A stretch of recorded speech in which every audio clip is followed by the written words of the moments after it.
بسم اللہ الرحمن الرحیم۔ السلام علیکم۔ بیٹا پیر گھسیٹ کر مت چلے، بچوں کو کچھ باتوں پر بار بار ٹوکنا ضروری ہے۔ معاشرے میں اس وقت سب سے بڑا فقدان بچوں کی اچھی تربیت ہے۔ آج کل کے ماں باپ بظاہر ہر وقت پریشان نظر آتے ہیں کہ ہمارا بچہ بات نہیں مانتا، ہمارا بچہ ضدی ہے، ہمارا بچہ ہر وقت موبائل دیکھتا ہے۔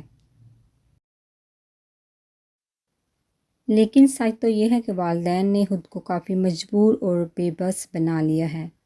آج کل کے بچوں کے سامنے وہ اپنی عادات بدلنے سے قاصر ہیں اور بچوں کو بار بار ٹوکنے سے گھبراتے ہیں، لیکن کچھ باتوں پر اگر بر وقت اور ہمہ وقت نہ ٹوکا جائے تو وہ پختہ ہو جاتی ہیں۔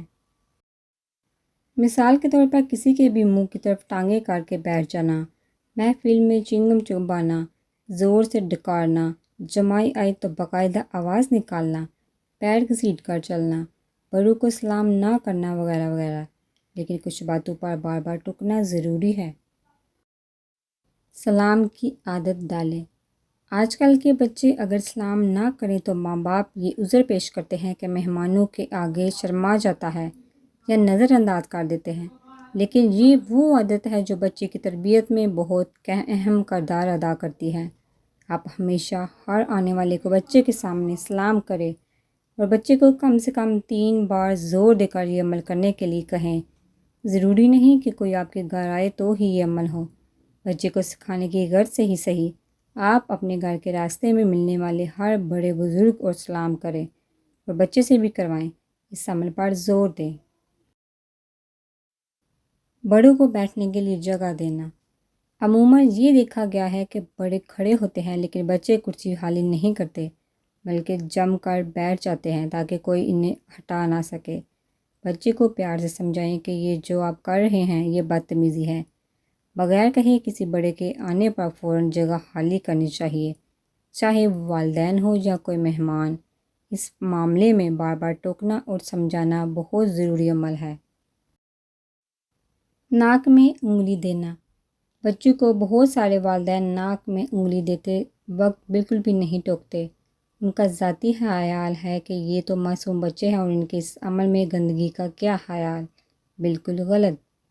بچوں کو ان بنیادی باتوں کا اچھی طرح پتہ ہونا چاہیے کہ ناک صاف کرنے کے لیے رومال یا ٹیشو کا استعمال ہو اور یہ عمل واش روم میں ہی کیا جائے تو بہتر ہے۔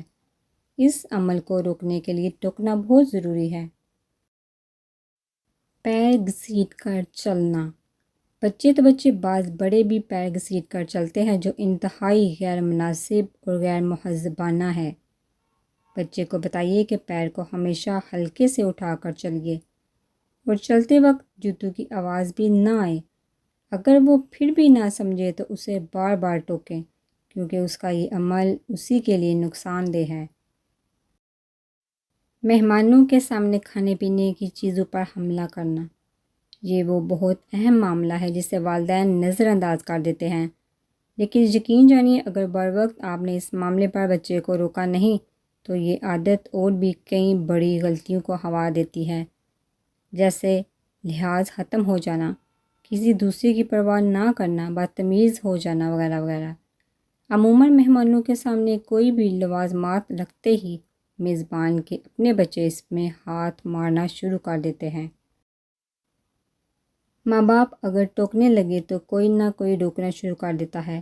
بچہ ہے کھانے دو، ٹوکو مت، مگر نہیں، آپ نے لازمی ٹوکنا ہے اور اسے پہلے سے سمجھانا ہے کہ اگر مہمان کے سامنے یا کسی بڑے کے سامنے آپ نے یہ حرکت کی تو آپ اس سے سخت خفا ہو جائیں گے۔ بڑوں کے بیچ میں بیٹھ کر باتیں سننا اور بولنا، یہ وہ غلطی ہے جو اکثر مائیں کرتی ہیں اور بچوں کے ہاتھ میں موبائل پکڑا کر انہیں اپنی ہی محفل میں بٹھا لیتی ہیں اور ہر طرح کی برائی اور باتیں بچوں کے سامنے کرتی ہیں۔ یا کبھی کبھی بچے کو خود بھی شوق ہو جاتا ہے بڑوں میں بیٹھنے کا، اسے فوراً بڑوں کے محفل سے نکال کر کسی ایسے کھیل میں مگن کریں جو اس کے لیے دلچسپی کا باعث بنے۔ یاد رکھیں بچوں کی تربیت کرنا اگر اتنا ہی آسان ہوتا تو پھر اللہ کی طرف سے ماں باپ کے لیے اتنے انعامات کا اعلان کیوں ہوتا۔ بچے بہت بڑی ذمہ داری ہیں اور والدین کو اسے بھرپور انداز میں نبھانا چاہیے۔